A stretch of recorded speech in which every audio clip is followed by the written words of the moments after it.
Welcome to the Dork Forest. Jackie and her pals will never bore us. Shameless confessions about our obsessions will make us laugh and smile. So let's explore the Dork Forest and dork out for a while. Hi, I'm Jackie Cation, and you're listening to the Dork Forest. You've done it. You've chosen wisely.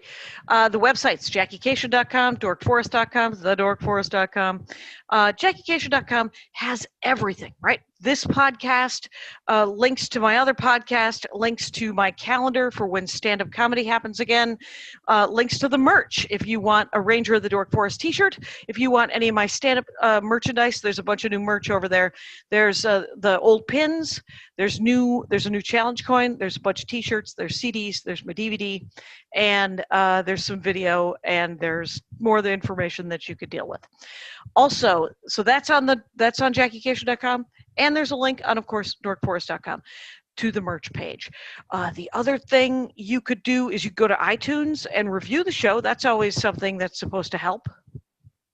Hi. You might be listening to the show on Pandora or Spotify or Amazon or Stitcher or some other place. Anyway, you might be just listening to it at dorkforest.com, which will also have the videos. As long as we're in COVID, as long as we're in quarantine, I am doing Zoom. I'm doing this show as also a video show. So you can go to the YouTube page and get a bunch of that. That also has a bunch of my stand-up clips on it as well.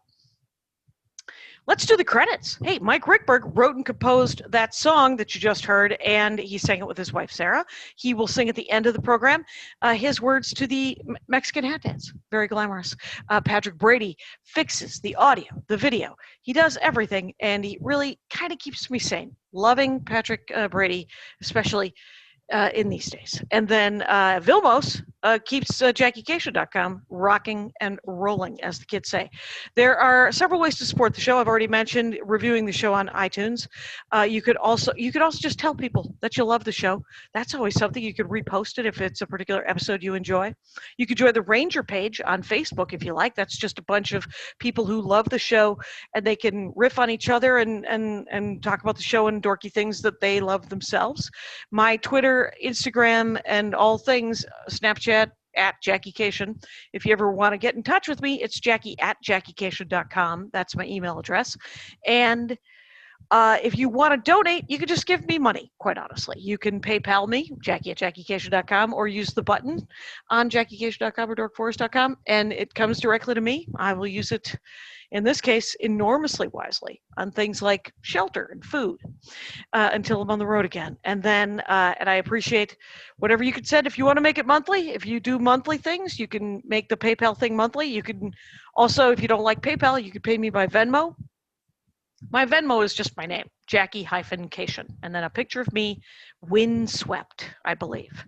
Other than that, yeah. Bandcamp. If you've run out of episodes to watch and would like more, there are live episodes on dorkforest.bandcamp.com.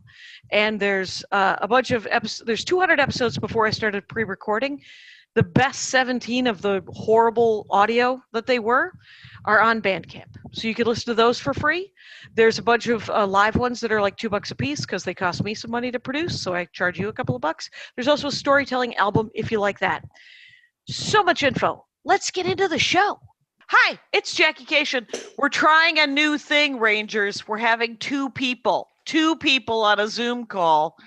Will it work? Let's find out, because these are delightful people. These are good eggs. Right?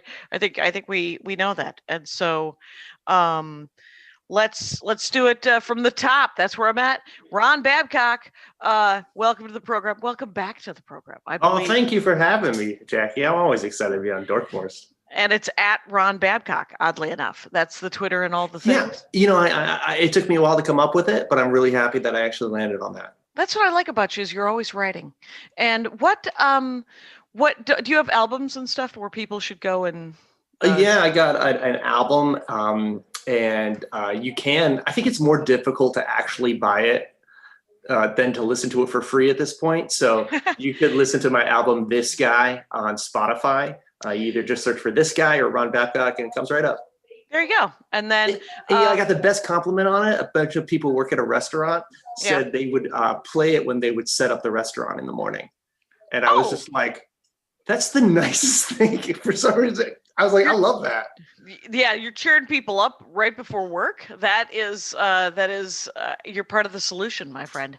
Well played. And then we also have Ryan McKee. I always want to add another syllable. Ryan, talk to me. Welcome to the program. You haven't been on before, have you?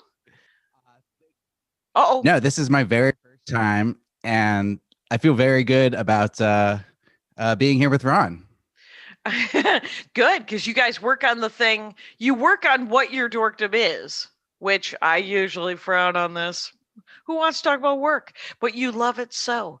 And you have, for a long time, you guys had that, Ryan, your mic is cutting out. So I don't know if it's the cord. Yeah. That's better. We can hear the ums. Try unplugging the XLR and then plugging it back in. Okay.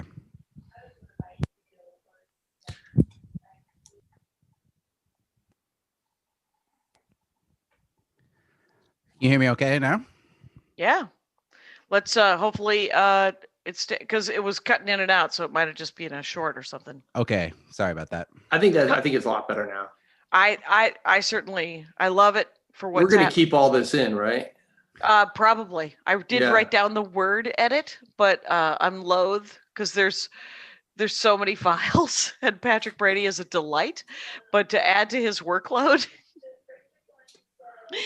feels rude. So, and who doesn't want to hear the magic? Who doesn't want to see behind the curtain? Ryan McKee, who, by the way, is at the Ryan McKee, MCKEE. Talk to me about where people can get more of you besides that. You can also go to modestproposal.co to buy our book. Other than that's right. Much all you're going to get from me. I don't have a comedy album out. I know. That's why I was like, don't guess that he has one out. Ryan won an Emmy though, so he actually has an Emmy. Yeah, but I don't know if you have to like throw that in right now, Ron. Oh yeah, you do. Yeah, he does. What'd you get the Emmy for there, Ryan? I wrote a scripted short form series that starred James Corden called James Corden's Next James Corden, and it won the 2018 short form scripted Emmy, I think is what it was. Yeah, that's right. Take that, Megan Amram. Yeah. Sorry, Megan Amram. We beat you. Was she also in the... Oh, she was gunning so hard for it. Gunning hard for it, but... billboards and stuff, and we all thought we were going to lose to her. I was like, Ryan, I love you, but you're not going to win this. And then he did. Yeah, I thought so too. That is hilarious. So yeah, Modest Proposal Anthology is the magazine that you guys did for several years, right? It was an anthology of just short stories and essays and stuff, right? No, so Modest Proposal was independent comedy magazine. We did a lot of interviews with comedians like Maria Bamford, Zach Galifianakis, Dave Chappelle, Dave Attell, all the hits. You were very close to being interviewed. We don't know about it, Jackie, is the first time Ron and I ever came to LA to perform at a stand-up comedy show.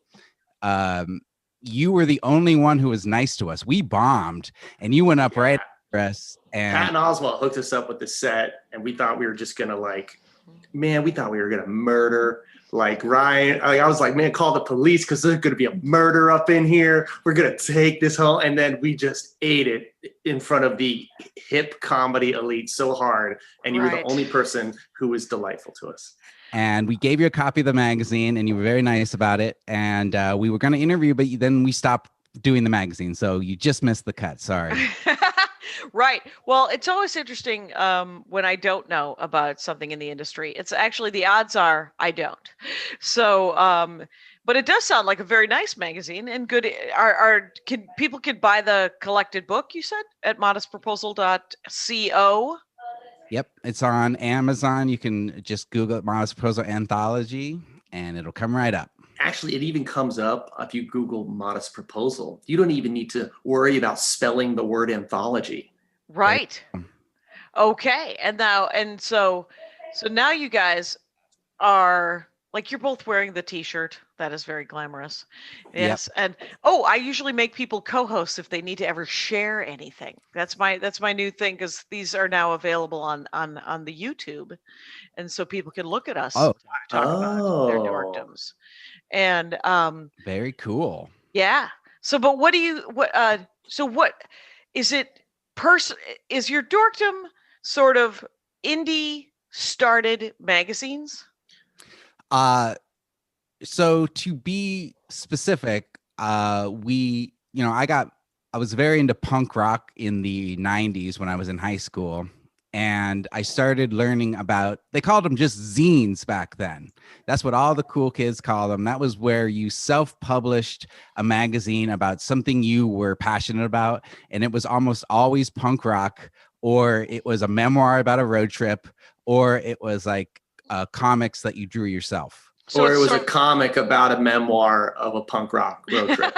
So punk rock, of course, glad to introduce music into the topic. I know even less about this. Sid Vicious, this is a punk rock person, if I'm correct? Punk rock person, very good. Yeah, good stuff. The Clash? We don't know. That's where I think I lose. I don't know anything about it. Elvis Costello? No. Yeah, at this point, this was like in the mid 90s. So the big bands were like Blink 182 and Mighty Mighty Bosstones. Are these ringing a bell for you? I thought and I'm going to say this out loud. Yes, I am. I thought the Mighty Mighty Bosstones were ska. Am I wrong? Well, they're ska punk, a little bit of. Okay. Okay. So that sort of rage, but with a good beat, and the kids can dance to it. Yep. All right. So I was seeing all these independent zines and thinking, why isn't nobody doing one of these about comedy? Where they were just interviewing musicians and writing their own stories. I was real nerdy about comedy. I was like, why? I would love to get a chance to interview some of the comics. I was in Arizona, so I was seeing comics at the Tempe Improv, and I wanted an excuse to talk to some of these people. And so I thought, this is good work. Huge. This is going to be huge. I'm going to do a comedy zine, and it's going to be the only one of its kind, and people are going to love it. And guess what? What? Nobody really cared about it because they didn't understand it. It wasn't music. It wasn't a memoir. It wasn't comics. They were like, why are you doing something about comedy? Comedy wasn't, you were doing comedy at this time. Comedy wasn't necessarily cool back then. It's never been cool. It never will be cool. Get over yourselves. It is always the love of my life and the joy of my existence, but it is not. Once it's cool, you're a dick. I mean, the thing is once you made stand-up comedy cool, you've broken it. Congratulations. You and your dude bros should go, I don't know, circle jerk yourself into hell. Wow. To Dane Cook. I have there's a lateral line. I mean, Dane Cook. I mean, these are all, by the way, the names that I will say. These are people that I could all grow. They could become decent human beings one day. But there's whenever you become super popular, you have there's the temptation to think that you're right. Like, look at CK. Look at Louis CK. He thought that he was such a genius that he could do anything, and people would think it was funny. People wouldn't think it was wrong, even though he knew it was. Like Joe Rogan has political views based on the same information I have. I have political views, but I only have 11,000 followers. So I'm not telling people to wear a tinfoil hat, but I mean, these are all people that can grow up and not. But once you're super, like when Joe Piscopo got buff, we were like, you used to be a nerd. Like, who was the guy on Breakfast Club who also got buff? Anthony Michael Hall. Yeah. It's a little weird when you see your like 80s nerds, like Carrot Top's like ripped. Right. Again, you're just it's just unexpected. Right. I'm happy that you have, it's probably better for your heart. Where you're probably eating and exercising. It's the kind of ripped where it's like, what hole are you trying to fill right now? Where it's just too shredded, We were Right. like, what is going on? Like, it's just so insanely fit. Right. But what I'm seeing is a young Ryan McKee interviewing the comics that he loves. And it's not cool at all. But you're like, I love meeting you. Let's talk about you in comedy. And Yeah. that should have been a huge hit because there's people who needed that magazine. They needed that zine in their lives. You Yeah, thought so. that's what I Yes. thought. And Ron begged me, like, hey, instead of spending all this money on publishing this and cutting down trees and stuff. Jackie, it was so expensive. It was so expensive you know what's cost a lot? Making 1,500 copies of a magazine. It cost thousands of dollars to print that. You know what doesn't cost that much? Putting it up on a website. And Ryan was so adamant. It'd be like, no, man, we're not going to do a website because there's something about holding a magazine in your hands. And I'm like, well, can we also have a website in addition to holding a magazine in your hands? He's like, no, man, this is punk rock. People are going to come to us. It's going to be like a collector's item. So yeah, Has that ever happened? We have a bunch of collector's items in our closet right now. If anyone's interested. If you're printing 1,500 an issue and nobody and 1,500 people don't want them, that gives you a lot of extra merch right there. But was there ever a zine that worked? Yeah. So Dave Eggers, the famous writer now, he started by doing, this is where I got the idea. He started by doing Might magazine in like the early 90s in San Francisco. And it blew up with like all the critics, but it was never financially able to sustain. So it folded. And I was like, that's what I have to do. I have to make something that's a hit with the critics, and then it'll fold financially, but then I'll be skyrocketed into writer stardom. Ryan had this plan in his head, which by the way, he never told me about. Like, this is all news to me for his grand scheme. He was like, budgeting in our inevitable failure. But we did like interview all these comics who they were legitimate, like working comics at the time, but now they're household names. And before that, like we were interviewing Jim Gaffigan, and nobody, like, people kind of knew who he was, but it was all these people who then went on to achieve, pretty impressive success. Stand-up superstardom. Yeah, the whole, we got everybody in there passed through, and now so the anthology was basically a way of it was like, well, what we should just publish those interviews again. And then we got a bunch of people to go back and comment on their interviews. And that's the most fun, because then you just see David Cross just read something. He's like, man, I was so full of shit.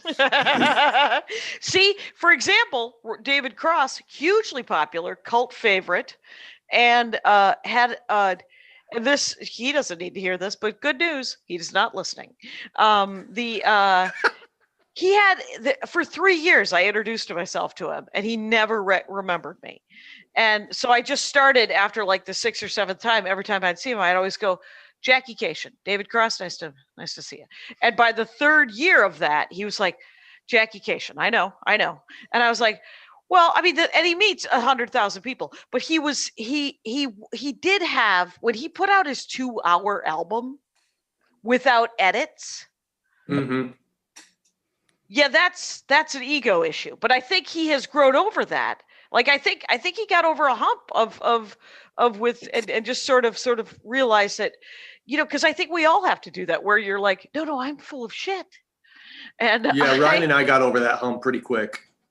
Well, some people are just nice people the whole time, or they never become famous, and or they never get any sort of success, and it isn't a problem. But there's another problem then, and that's called bitterness, and that's a different. That's most of it. That's most of the people. I do want to hear about Might Magazine though, because first of all, I know David. I know the Eggers name. Who is he? Just tell me.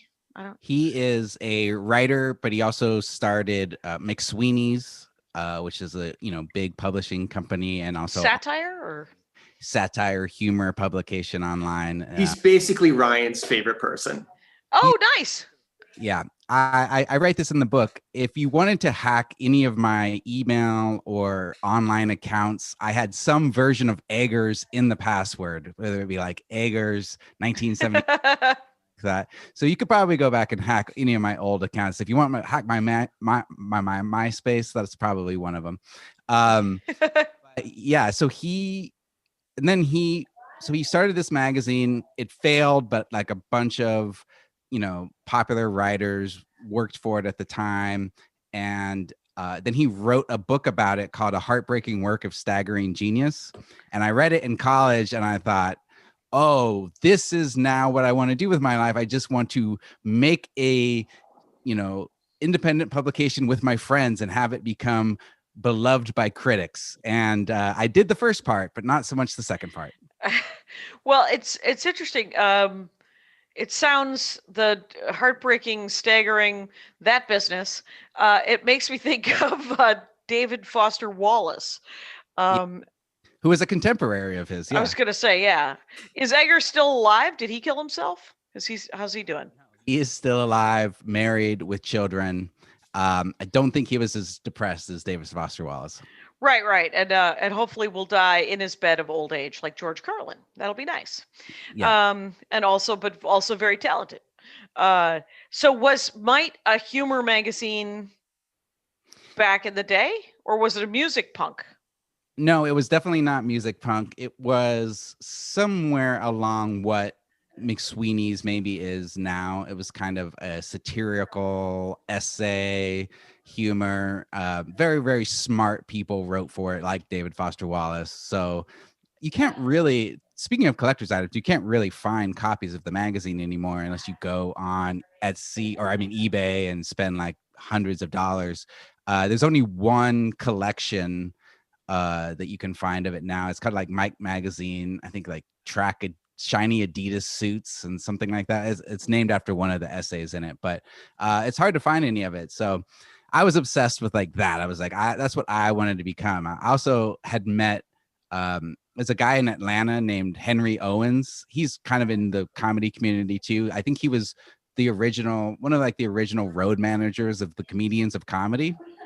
Okay. And I was influenced by him too, because he does this magazine called Chunklet that was mostly music, but he also interviewed some comedians. So he would do it once a year too, and his first edition was just one sheet of paper, like a front and a back of one sheet of paper. And then he did it. I mean, I think we met him when he was doing it like already 18 years, and it was almost an inch thick by that time. It was jam packed with so much stuff. Like there wasn't a lot of breathing room in that publication.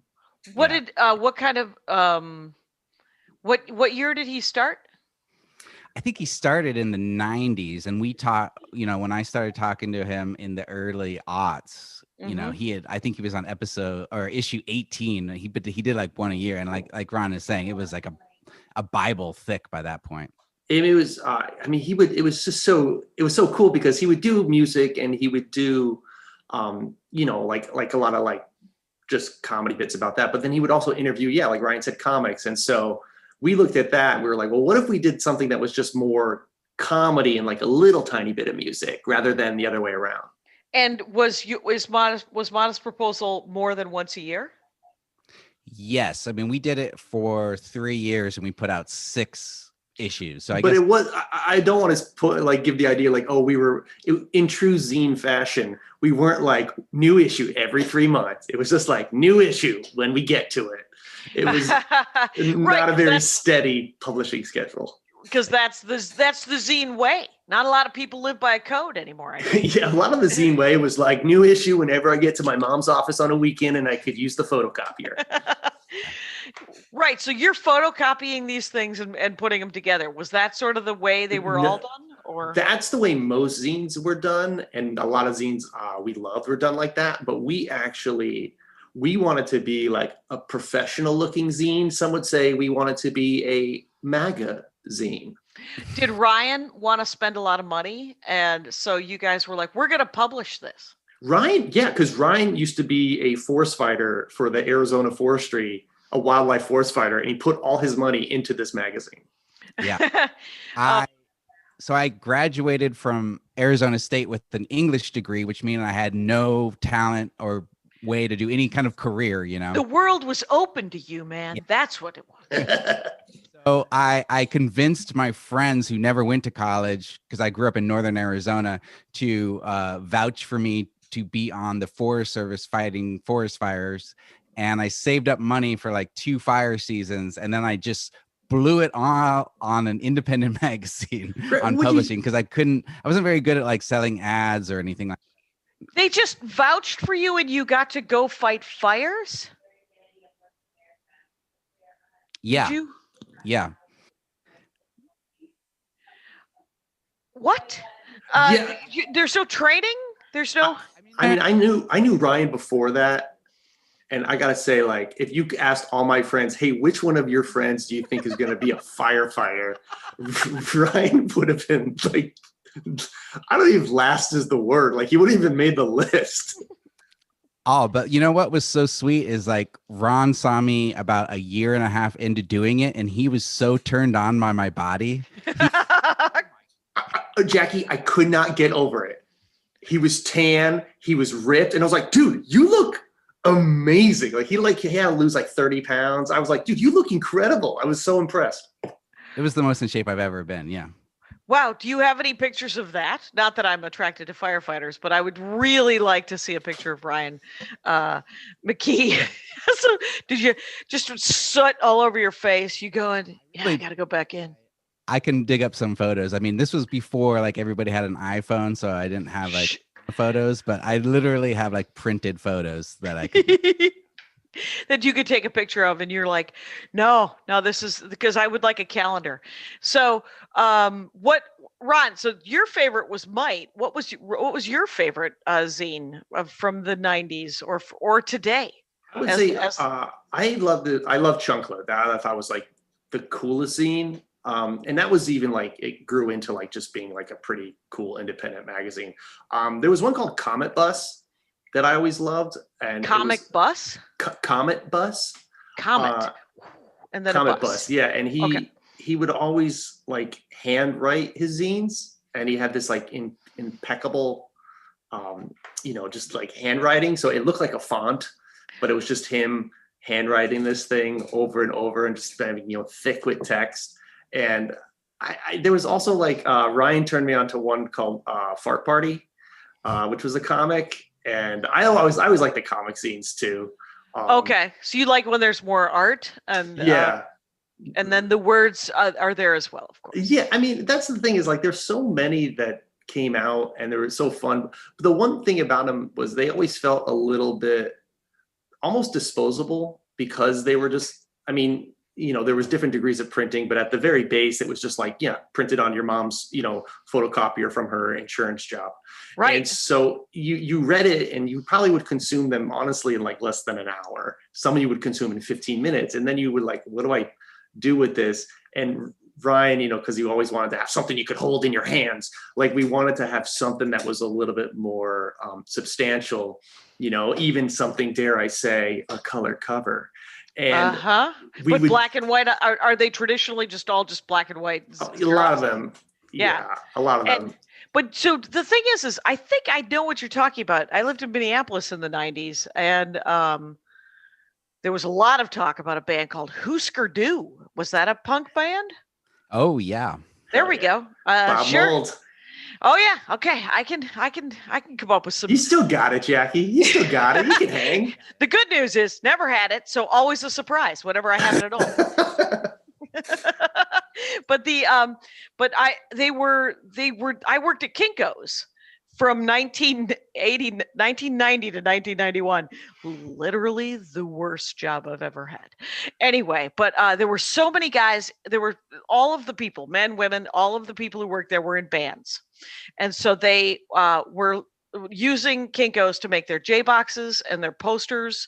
The J boxes are the piece, the cardboard that you put a cassette tape in, and that's what they were called, the J. And so they would do their art, and then they would use the cutting machine. And so I think that there was a couple people doing zines, and people would come in to print the zines, and it was always like it was like a piece of paper with just really shitty sort of handwriting. And then like really next to it, there'd be like a picture of a man's face. Yeah, like something they'd cut out of a magazine and tape in. Sometimes it was like it was either hand drawn or I like the idea of it being more of a diorama, kind of a maybe they were the first vision boards. Oh my God. That's a good way of putting it. Well, what I liked about it was that you could, you just could, if you wanted to say something, you could just make it. And there was something very empowering with that. And we were like, well, let's do like a really polished zine, which we thought that zine people would see and would be like, whoa, that's really cool. Like, look at how polished this is. Because we learned like the design software. We got it actually printed up at like a print company. We had the little staples that would be all in it. And a lot of times we would go to these zine like symposiums and they would look at this and they would be like, whoa, wow, you guys like looks like you kind of sold out. Which is like we were trying too hard. It wasn't punk rock enough. And so we would go into the normal magazine, like stores and be like, hey, can we sell our magazine here? And they would go, oh, this is a little too like rinky dink because you don't even have a glossy cover. And we couldn't do a glossy cover. That was like an extra $3,000. Right. So we were like caught in the middle of being not punk rock enough and also not glossy enough. Right, because you liked the punk rock ones, but you didn't want to produce the punk rock ones because you wanted it to look nice. Exactly. Because I was obsessed with Might magazine, and they had taken it up a notch, and they looked like a regular magazine because they had like some graphic designers working for them and stuff who were their friends. We weren't graphic designers and we didn't have graphic design friends, but we tried to Sure. We learned on the magazine. I mean, the first issue, I remember we got a review back on the first issue where they were like, hey, there's a lot of funny stuff in here, but it looks like it was printed on shag carpeting and the design is like god awful. Like, cause we just didn't know anything. And then by the end of it, like it actually looked like a real magazine you would find at a store. Right. And that's yeah, that's when we quit. What about, did Might magazine have the glossy color cover? I think they did by the end of it, but I had only got my hands on a couple of copies ever. So, it was more like I just like loved the lore of it and reading about it in A Heartbreaking Work of Staggering Genius. Oh, okay, because there's got to be like this is the 90s, so we're talking about like alt boards, right? Like, are you on? They're like the Reddit of the 1990s, were these weird boards. Is that how you'd find out about new ones? No, I mean, really at that time, there was like a couple of different guides that you could send away for. There was a magazine called Zine World and another one called Zine Guide. And all it was just like a printing of like different zines and like a brief review about it. And then like a PO box where you would send away like $3 and they would one back, and you never knew if it would like actually come back or not. You just kind of hoped that send away for it and it would come back. And I actually used to review zines for Zine World, so I would get free zines sent to me and then I would review them. I wasn't paid or anything, just I did that out of because I wanted free zines. That's where that was the way of getting your zine out there. So I remember we were got to Zine World, we're like, this is a big deal. Like, you know, like, you should go out and celebrate. And who published Zine World? And Zine Guide, who published those two? I don't know. It was just some people who were big zine fans. It wasn't like a company or anything like that. It's weird. Like before the internet, like you could see like zines kind of turned into like LiveJournal, you know, and they coexisted at the same time. But like you kind of like everybody. Before you could put it online in a virtual space, people were just putting it on like, 8.5 by 11 white pieces of computer paper. Yeah. So before like blogs really took off as like a common thing, like it was still kind of a punchline. And again, this is like well before MySpace or, like Friendster wasn't even yet. So the whole like online boom hadn't happened yet. And I didn't see it coming. And I was like, oh yeah. Oh my God, Jackie, there's so much we didn't see coming. That was like right in front of our face. And there were people who told us like, you should probably put this stuff online. There's probably people out there who would really like this. And we're like, listen, buddy, why don't you shut up, Dave? Because we don't need your help. We know what we're doing. You're like, we're busy being too cool with the print copy. We don't want to lose our Eddie cred by going online. I gotta tell you, that was the worst part. Like with comedy in like the early 2000s, there was that idea that if you cared, it wasn't cool. And it was so frustrating because at my core, I'm a person who I care. I care so much. And Jack, I know you're the same exact way. And people you're would like, you're a hardworking comic who wants people to have a really good time, and you want to keep working on your craft. Do you remember that? Like that whole world for like the good early 2000s in LA from 2000 to 2010. It was just like, okay, why don't you stop trying so hard? Literally, it had to be this thing where you would kick back and you'd be like, no, it doesn't matter to me. And then if you were to see inside their minds, they were running a hamster wheel. Because it's the best example is, did you ever see the Fantastic Mr. Fox? Yes. And who did that? Wes Anderson. There we go. And this was, weirdly enough, this is the second time this come up at a Dork Forest. But he personifies for me sort of the best of that and the worst of that, which is like, no, me and just some good friends put together, a stop action movie just over a weekend. You can like it. You can not like it. No, stop action is 40 hours a day. And Meryl Streep is in it. No, you care. And you can't, in 1999, to try to walk up to Karen Kilgariff and go, you care. She would go, do not. And it was Kilgariff and Paul F. Tompkins and Patton, and Patton was more earnest. But you had to hide it. You had to hide that you cared and that you were working really hard. That you were just like, no, I just love to do it, man. I hope you like it. It's like, trying to make it look like you're all just stumbling into a bucket of success. Right, but you had to have written it. I mean, even like the alt comedy scene, you'd see people go on stage and you'd be like, well, you need to, you had to come up with something. I mean, Janine Garofalo one time at Largo in 1999, before it moved to the big theater, she was standing outside smoking, and I walked up and she said hi. Very nice. And she said, I just went and bought a CD and listened to it in my car because I don't have anything to talk about tonight. And I was like, oh, Jesus Christ, go to the vault. Go to the vault. Why wouldn't you just do material that they haven't heard before? Because it sounded too polished. If it sounded too polished, they would get in your face a little bit. Yeah, it was like if you worked on it, they'd be like, listen, man, we don't need any of that. We want to be the first time you say it because we want it to be special. And if you said it before and it's polished, it's not special. Even though it now has 2 punchlines. How about that? What about the exciting world of punchlines? So that's what the zine thing was. So how did it, so if it's all just happening organically in these tiny towns, how did you get a zine? How does one get a zine into these things? You just send it to that P.O. box and go, will you read my zine and review it? Yeah, you would send your zine to other zines, hoping that they would write about it. And then other people would read their zines and read about your zines and then send away for it. I mean, we had a P.O. box that people would just send like $3. And then we would send it off to them.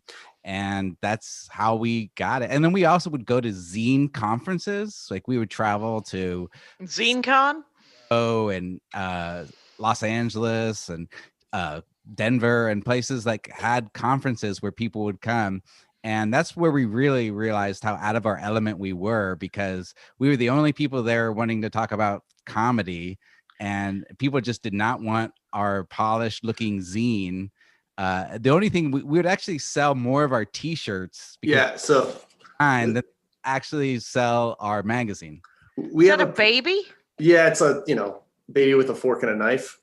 Oh, okay. Modest proposal. And so I remember this one guy, Ryan, do you remember when we went to that San Francisco zine symposium and this guy like walked up so quickly to our table.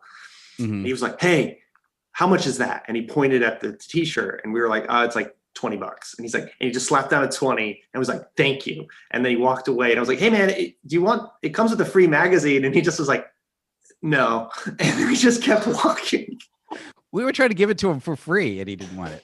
But I remember like the people who were into comedy, like loved it. So we had like, people would send us money in the mail, or I would actually contact independent bookstores all around the country, and we would sell them on consignment. So I would send them like 5 magazines, and then they would, like, over the course of a month, like send us just a couple dollars here and there back. And we were like selling magazines on consignment in like Maryland.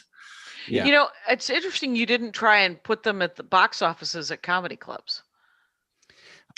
We did try them, Okay. Oh, good. and they made us. Yeah, we try to do that at we Tempe. did put them in front of like. Yeah, we try to put them at the Tempe Improv, but there was another magazine that we had a entirely one-sided war with called 944. They were basically like everything we hated about everything. It was this super glossy, giant, thick magazine with perfect binding. That's where it's like it's like where it's square on the end. It's almost like, so it looks like a small book. And all it would do is just highlight the awesome parties happening in the Scottsdale, Tempe, Phoenix metropolitan area. And it just was devoid of content. It was like 90% ads, and they were so goddamn successful. Them so much. So they got the spot in front of the Tempe Improv, and not us. Not us. You could have gone, because I know that they have those racks, right, for like the free, the free weekly meet, yeah, and then like an ad thing, and then the something from the Jehovah's Witnesses. I mean, there was always just like a couple of different slots where you could have put a stack of those. So let me ask, what? So all you're doing are just interviews in Modest Proposal? We were writing like a bunch of humor pieces and stuff, which, and we had different comedians writing for us. Like Jen Kirkman wrote a piece for us, like Nick Wig. What was that? What was Jen Kirkman's one? It was like a essay about like her being obsessed with the song Moby Dick when she was like in high school, the Led Zeppelin song. Okay. It was very funny, in true Jen Kirkman form. It was just like a really funny personal essay. And so we would also publish stuff like that. And some of that's included in the book as well. So there's personal, there's personal we did a bunch essays. Of comics too. And like, so different, James Kolchaka would give us stuff to print, and our friend Mike Hollingsworth would give us comics. And just a lot of people from like the indie comic world would like submit stuff, and we publish that as well. Right. Well, I mean, it sounds like the great thing about zines is the same thing that's great about regular comic books and stand up, where anyone could make it, anyone can do it, and you could put it out there, and it could be about anything. So, what were the comics about? Were the comics, they were supposed to be funny, right? That was the theme, right? Everybody was supposed to. I mean, we missed the mark on that often, but everything was supposed to be in the zine, including the interviews, which a lot of times the comedians didn't know we were also trying to be funny with our questions. So they just kind of came across as dickish. So we missed the mark on a lot of things, but we're, young comedic writers. Sure. Yeah, everything was just supposed to be funny. And we would publish anything that we thought was funny. And doing the anthology was like definitely part cringe when you're looking at your early comedy writing and your attempt. Like a lot of times we make jokes and you just move on with your life. You're like, oh, that joke bombed. And it's like, oh no, look, this one got printed, and you have to go back and reread it. And then there's other times where we look at stuff, we're like, oh, that's pretty good. Like, that's not too bad. So yeah, it's so interesting. Like in your favorite zines, were they also doing interviews and essays and comics? Not a lot of them, because again, that would be like trying too hard. So usually it was like one thing, they would just like write stories about their life, or they would have like an interview with one musician, or, Yeah, I remember one guy it was all about bicycles, and it was just all about how he biked everywhere. And it was really entertaining. I can't remember the name of it, but I remember it was just about bicycles. It was always like hyper intensely specific and extremely personal. That sounds like quite a dorkdom. That sounds like a dork forest of a like each zine is like, I like bicycles, so I'm gonna tell you where I biked, what bike I'm riding, what bike I would like to ride if I had the money to buy that bike, how I fixed this part of this bike that broke while it was like you literally just described that zine that I love. There's something very calming about reading just everything about one extremely specific little part of the world. And then it would just be in these bite-sized chunks. Like, you'd be done with it in like 20 to 30 minutes.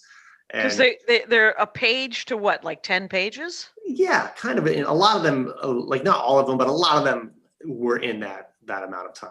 Like that amount of space, I mean.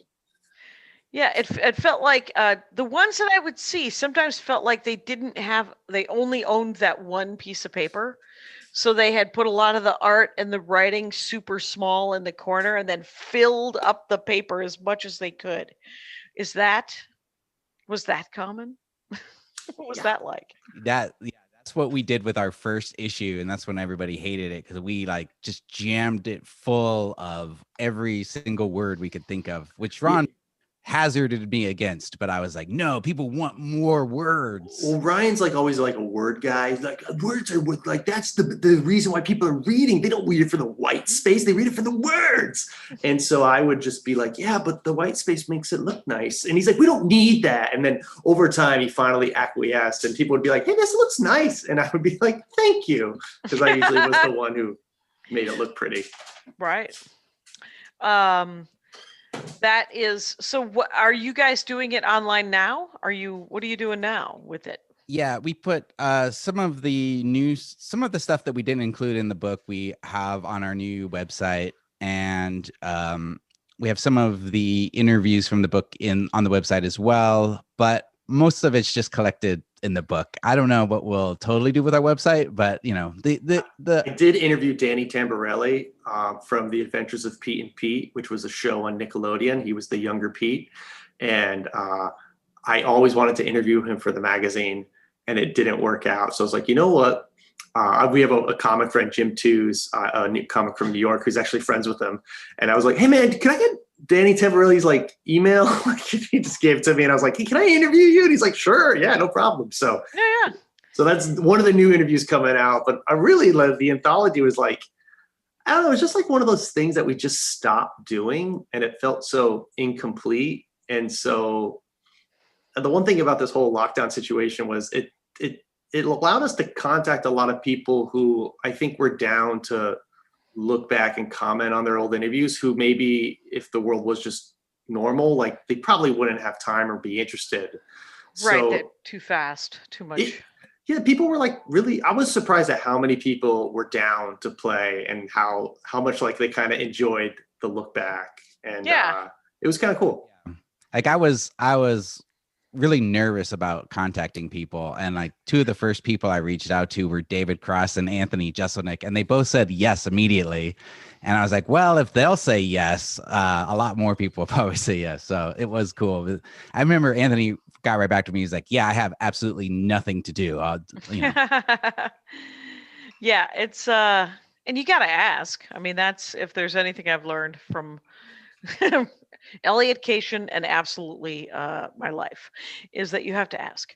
Might as well. What are they going to do? Say no? I've been saying no because a lot of people are like, "You're bored, right?" And I'm like, "I was," and then everybody is asking me to do things, and so is now everybody making a thing. Everybody's making a thing, which is awesome, right? And if I can, I'm like, yeah, I can do it. But if I can't, I can't. There's Marvel Puzzle Quest to do. There's all kinds of but what here's what I'm curious. So you're interviewing, like, so you call the Pete and Pete guy, or you talk to the Pete and Pete guy to interview him. What questions make it different than just a magazine interview? Well, when we were doing Modest Proposal magazine back in the day, really what it came down to was two young guys who wanted to start doing comedy and didn't know what to do. So I think this was our way of just like, can we talk to super mega famous comedians? Number one, be funny so they like us. and number two, learn something from them. And so a lot of the questions were basically like, so when you got started, like, they're so like, just the question is like, it probably wasn't as good as a professional magazine interview, but it was very personal, and it got people going off on these weird tangents that were super fun. And That's I never great. the nice thing is, with the anthology, you have to go back and reread everything and edit it. And reading back, man, there are some nuggets of gold in there from comics. Like just the way they approach the world and like look at life. Like the Amy Sedaris had such a positive outlook towards everything, and just through like that, like it was all about the sheer act of creating. Like that was like the important thing. And it was just, I'm like looking back, I'm like, man, some of these a lot of this like stands the test of time with what you could learn from it or learn from them. Right. Because it's so interesting that that what you're doing is you're just doing. This is the hardest way to start doing stand-up comedy ever. No, it was the dumbest thing in the world. Yeah. You could have just gone to open mic, but no, we're going to create a magazine. Jackie, we can't show up to the open mic without a magazine. Are you crazy? They're going to I have to have 45 minutes of stand-up before I even go to that open mic. And you're like, they're not going to. For a while, it was like a weird thing where it was this weird thing that kind of separated us, because we also did like a duo act at the time. And so we would perform as a duo, which was already kind of a curveball. And then we were these guys who had this magazine, and it was almost like people would sometimes talk to us about the magazine. Like, you talk to somebody about your kid, like, hey, so how's your kid? Is he good? Right. Is it going okay? You got him in the car? Yeah, and people just didn't, like, they thought it was cool, but it was just this weird thing. And they were like, so how do you like distribute this? And that was like always such like, I mean, that's the whole thing with zines is, I mean, we were like indie to the core, so a lot of it was just us doing shows and having magazines in the front, and taking over the world $3 at a time. Sure. Go to every comedy show and go up to every comedian afterward and like make sure to hand them a copy and just, try to get the word out. And I remember comedian Matt Manser later told us, he's like, man, when I first saw you guys giving out magazines to everybody, I was just like, these guys really want to be liked. Just cared too much. But I remember once I gave Ralphie May was performing at the Tempe Improv, and I worked there as a waiter. Ryan and I would perform there all the time. And I remember we gave him a copy of the magazine, and he peeled off a 10 and gave it to me. I was like, oh man, it's only $3. And he's like, this shit costs a lot more than $3 to print. And I was like, he's like, no, but he's like, nice work, man. And it was like the nicest thing of like when you have a headliner who's doing well, and they're just like, oh, Ralphie May, yeah, he was a really nice guy. I featured for him once at Cobb's, the big one in San Francisco. And I will never forget this, actually, just because he was doing the Thursday through Saturday, and then I worked with Bill Maher on Sunday. And they had a comparable act. It was this crazy libertarian-y kind of, like, their jokes were different, but they had the same vibe to them. And Ralphie May was such a nice man. And after my second set, I think he was like, "Why are you featuring for me?" And I said, "Because I can't fill this room. That's what I'm." Anyway, so he was like, "As you can see, neither can I." He had just done a Bay Area show like 2 months earlier, and then the Sunday was with Bill Maher, and he packed it to the gills, and he was not nice. It was dumb. I was in the green room. He came up to the green room. He said to me, "Are you going to need this room?" And I said, "The green room?" And he goes, "Yeah, I kind of need to be alone with his 12 entourage." And I said, "Yeah, there's a coat rack downstairs. I could just stand there until I go up." And he didn't even hear me say that there was a coat rack that I was going to stand in. And he was like, "Oh, good." We did a whole weekend at the Tempe Improv with Daryl Hammond, and he wouldn't let us in the green room the entire weekend. Although on the way out, he did look at us in the eye and go, "Pretty weird stuff," and then he just kept walking. So I think he said pretty weird good stuff or something. It wasn't entirely negative, but he definitely wanted his alone time. Oh, about That's interesting. Like he wanted a dressing room, I think, is what he must have. And maybe that's what these guys are wanting. And I am not at that level, I guess. Yeah, we got really okay just hanging out on the balcony that weekend. We're like, I guess we'll just hang out here. Good news, it's Tempe, Arizona, and it's not Minneapolis, Minnesota in February. So there's that. Though I'm sure Tempe is like 111. It was Yeah. real sweaty in our suit. We used to wear suits too, so we'd have to stand outside in 100-degree heat. You two are adorable. You guys, It I am was talking to Ryan McKee brutal. and Ron Babcock, and it's at the Ryan McKee, MCKEE, and at Ron Babcock, spelled like Ron Babcock. And then they did a zine for several years called Modest Proposal, and there's a new book, Modest Proposal Anthology. And I just thought I would tell people who I'm talking to again. I think that was a good idea. What the heck, right? Yeah, right. You're like a pro. Well, 14 years in, why not? You've done like what, almost 600 episodes?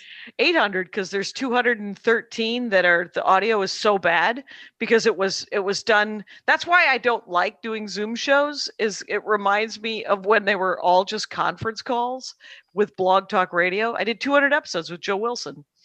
Wow. Yeah. That's right. I remember those. Yeah. Yeah, back in the day.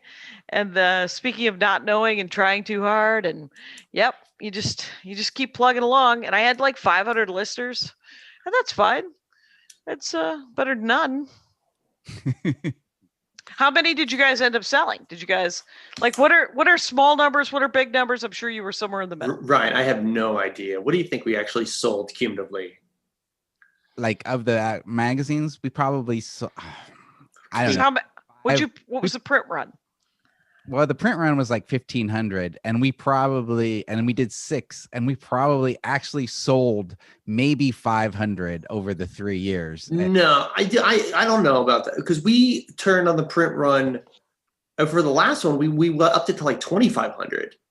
I would say we definitely kind of had it break like 1,000 or 2 for sold. Or I mean, and when you say sold, it's just, I mean, and that's given away too, which is fine. Oh, if you're counting given away, yeah, we've definitely thousands. Yeah, okay. Thousands, but we actually probably sold, a quarter of that. Yeah, but at least, because the thing, I mean, there's a certain point where you're like, no, take it, please. See my comedy, see my art, see my writing. Exactly, because at one point you're like, well, what's it? It's in our trunk. It's not doing any good there. Yeah. Like, yeah, it's like $3. It's like, listen, we're not going to make money at this at all anyway, but it's Ryan's money. So what's the big deal? Well, the thing is like, I really thought it was like somebody was going to see it and love it, like some producer or somebody, and like ask us to do something. I don't know why I thought that would be the thing. And, very early on in this process, we had met Dave Anthony, the comedian. And oh my God, I forgot about, yeah. He told us, he's like, guys, this is great, but nobody in LA is going to care about this. And we're like, oh, you don't know what you're talking about. And he was right. So right. It's weird though, because like he does the dollop now, and you would think nobody in LA would care about that.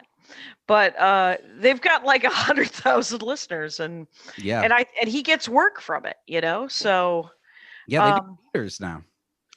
Yeah, and the weird thing is that there's a certain point with all of this stuff that if you did it so people cared about it, it's like a podcast, like stand-up comedy. If you got into stand-up comedy for the money, you're an idiot. It's a crapshoot.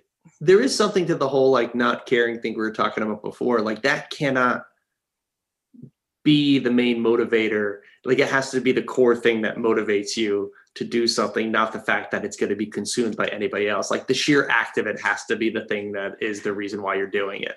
Yeah, the Amy Sedaris comment, the fact that you do the work because you like the work. I mean, the Dork Forest is a fair amount of work, but I do it because I love it. And what?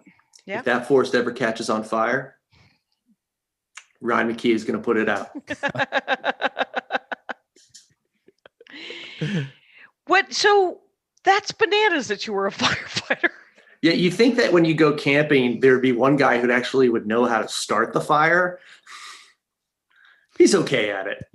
No, So what did you go out into the woods with like a fire extinguisher or a hose or something? How do you fight He fires? had a really long garden hose he would go out with. And he'd just spray that around. I was on a 20-person fire crew. They called it a hot shot crew, and they would send us to like the biggest. They call it complex fires. So that was fires that got too big after the initial response, and there had to be multiple crews on it. And so we would travel all the way around the Western United States, and you would just hike into these areas with chainsaws and shovels and digging equipment, and you would cut fire line. So there would be a break in the forest. Oh. And, like, do a back burn, which is like you would start a fire along the fire break that you just cut, and then fire sucks fire, so it would burn out its fuel and put it out. So you would put out fire with fire. And he would literally show up to places and be like, "What do you do?" He's like, "I'm a hot shot." Like that was the term that they would call themselves, which I was like, "That's so cool." And why wouldn't they call themselves hot shots, right? Because it's fire and they're hot shots.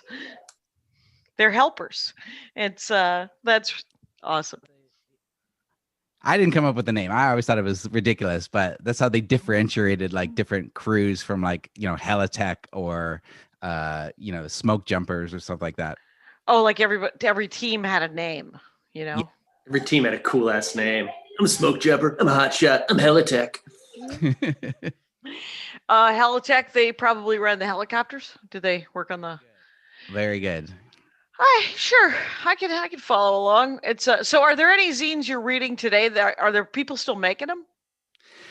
I don't know. I mean, What happened to your punk rock roots, man? It has to be, right? I got old and the internet came along, and I've certainly still like try to keep up with the people I met who were doing zines, and they've gone on to like create other stuff. Like Ron mentioned earlier, the zine Fart Party, that was by a very talented comic artist named Julia Wirtz, and she continues to like make cool stuff. And we met Mike Hollingsworth there. He's gone on to do like BoJack Horseman and stuff like that. So I still like read the stuff of my friends that did it back then, but I haven't kept up with it. And we have one friend who used to help us with the zine, who he kind of kept up with that world in Phoenix, and he got kind of old and kind of like they kind of kicked him out. Like the kids, they were like, "You can't." I think he was also like trying to run things, because he was like, I'm a senior at this, but he, you kind of age out of it, just like punk rock, I guess. Yeah, it's interesting, and plus, I think why do I think that a lot of them were over at like record stores? And I know vinyl is back, but it's not back. I mean, it's not. It's with the zines now either. There's no, there's very few indie bookstores or record stores. right, because I know that there's web comics that people are doing. Yeah. And that seems to have taken that space a little bit, where people are doing their own art, and then they're writing a little essay on the bottom. But they're not. Everybody has like an Instagram profile, basically. I mean, I just started following Marianne Weiss. Just started doing an Instagram about 1940s buildings from New York City. Oh wow, that's pretty zine kind of friendly, but it's just on Instagram, and it's just posts, and it's just words, and then it's immediately distributed without any cost to you whatsoever. Yeah. Right. Well, remember Kate? There was a Canadian comic drawer of comics, and it was like Kate Beatana or something, or Kate Beaton, probably. I don't know. Yeah, she's the Kate Beaton, and she did these comics that like, this feels zany, doesn't it? Yeah, I know exactly. I recognize. Absolutely. And her stuff is hilarious, and but I haven't read it probably in 2 years, but it was because there's so much content now, it's hard to keep up, like you were saying. But she would do some sort of like weird historical cartoon, and then she would write sort of the information about that history and make jokes, and that feels like a zine kind of sitch, right? Yeah. I think that I feel like all the new mediums that the web brought us have kind of like eliminated the need for zines, I mean, I'm sure kids still make them who, want to be true punk rock and throwback, but you don't see them like you used to. And like one of the guys who we were in love with, his zine, it was called he's an artist that goes by Lev, and he did the Tales of Mere Existence, and he's gone on to like make a really popular YouTube channel with the same name, where he just like turned his comics into videos now. So I feel like it's kind of evolved with it. Yeah, he's still and we republished his interview, and he was one of the guys who got back to us, and he gave a great like update. And he's just still doing the kind of essentially the same thing he was doing before, but it's just he just kept doing it, and his audience kept growing bigger and bigger. And it's like, and his content, his style is like changed a little bit, but it's the core of it's still there. Yeah, pretty standard. That's amazing. Well, you guys, it's been an hour, so this has been fascinating. It makes I'll notice them if I go now to because I know, especially in Phoenix, Tempe, that there's sort of a halfway, there's a book vinyl store that's a bit of a chain. There's like 3 of them. Oh, Zia Records. Yeah. And so that the next time I go in there, I'm going to look for zines, you guys. You know what? Absolutely, because they were one of the few advertisers in the old Modest Proposal. And, if you see a zine, pick one up, because it's like, let's sit down and see what this 15-year-old thinks about what. Yeah, right, because it's going to take you 20 minutes to read it, and it's not, and it'll be fine. And then you don't know what to do with it. That's my thing with zines is I like this thing, but I'm also like, Ryan will tell you, I'm like the biggest minimalist. I hate stuff. So like I love zines, but I also was just like, they gave me such anxiety because I just see a pile of them, and I'm like, what do I do with all these fucking zines now? Well, I guess 30 years from now, you have to pray that whoever wrote them, they become a huge deal and then sell it on eBay. Yeah, because everybody else threw them out. There you go. Yeah, I think that the Mike magazine model still guiding us after all these years. Okay, Rangers, we have been talking with Ryan McKee and Ron Babcock. It's at the Ryan McKee, MCKEE, and at Ron Babcock. And Modest Proposal Anthology is for sale everywhere that you would get such a thing. It's a book. So, but you could also go to modestproposal.co and read the new interview upcoming and any new content and some stuff that didn't make the book. Thank you so much for being on the show, you guys. Oh, thanks for having us, Jackie. This has been a lot of fun. Absolutely. And Rangers, you know the rules out there. Take care of each other. My hat, my hat, my hat. They're dancing around my hat. My hat, my hat, my hat. Well, what do you think of that? If it looks like a Mexican hat dance and it sounds like a Mexican hat dance, it's most likely a Mexican hat dance. So take off your hat and let's dance. Yay! Oh my God. Why don't we just call that as the end of the show?